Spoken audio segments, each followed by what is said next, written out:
আসসালামু আলাইকুম। আচারের দিন চলে এসেছে, তাই আবার আচার বানানো শুরু করে দিয়েছি। আজকে আমি জলপাইয়ের আচারের একটি দারুণ রেসিপি আপনাদের সাথে শেয়ার করব। ভিডিওটি শেষ পর্যন্ত দেখার অনুরোধ রইল। এই আচারটি দেখতেও যেমন লোভনীয়, খেতেও খুব সুস্বাদু। চলেন দেখে নেই কিভাবে আচারটি বানাতে হয়। প্রথমে আমি 1 কেজির মতো জলপাই কুচি কুচি করে কেটে নেব। জলপাই যত সুন্দরভাবে কুচি করা হবে, মশলাগুলো ভালোভাবে জলপাইয়ের ভিতরে ঢুকবে। এখন আমি একটি কড়াইয়ে ভেজে নিচ্ছি শুকনো মরিচ। এর সাথে ভেজে নিব পাঁচফোড়ন। এই উপকরণগুলো ভাজা হওয়া শেষে পানিতে ঢেলে দিচ্ছি। এখন আমি গরম পানিতে দিয়ে দিচ্ছি জলপাইগুলো।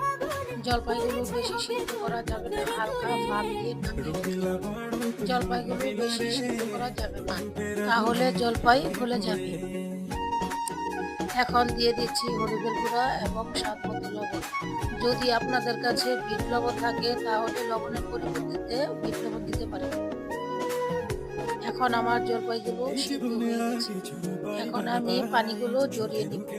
দেখতে পাচ্ছেন জলপাইয়ের পানিগুলো জড়ানো শেষ। এখন আমি গরম জলপাইয়ের উপরে দিয়ে দিচ্ছি চিনি।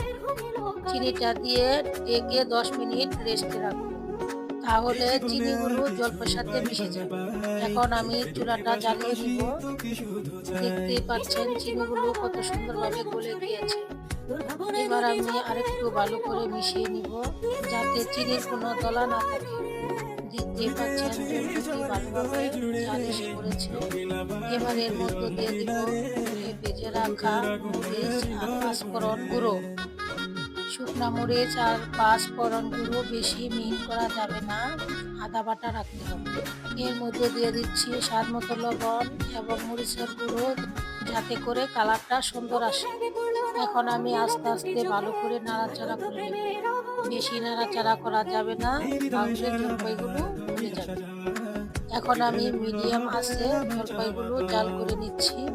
দেখতেই পাচ্ছেন কত সুন্দর একটি কালার চলে এসেছে। আমার জলপাইয়ের আচার বানানো কমপ্লিট। আপনারা বাসায় একবার হলেও এটা বানিয়ে দেখবেন, খেতে খুবই সুস্বাদু। দেখতেই পাচ্ছেন কত লোভনীয় হয়েছে। আজকের এই ভিডিওটি যদি আপনাদের কাছে ভালো লেগে থাকে তাহলে লাইক, কমেন্ট, শেয়ার করে দিবেন এবং প্রতিদিন নতুন নতুন ভিডিও পেতে আমার পেজটি ফলো করে রাখবেন। সবাই ভালো থাকবেন। আল্লাহ হাফেজ।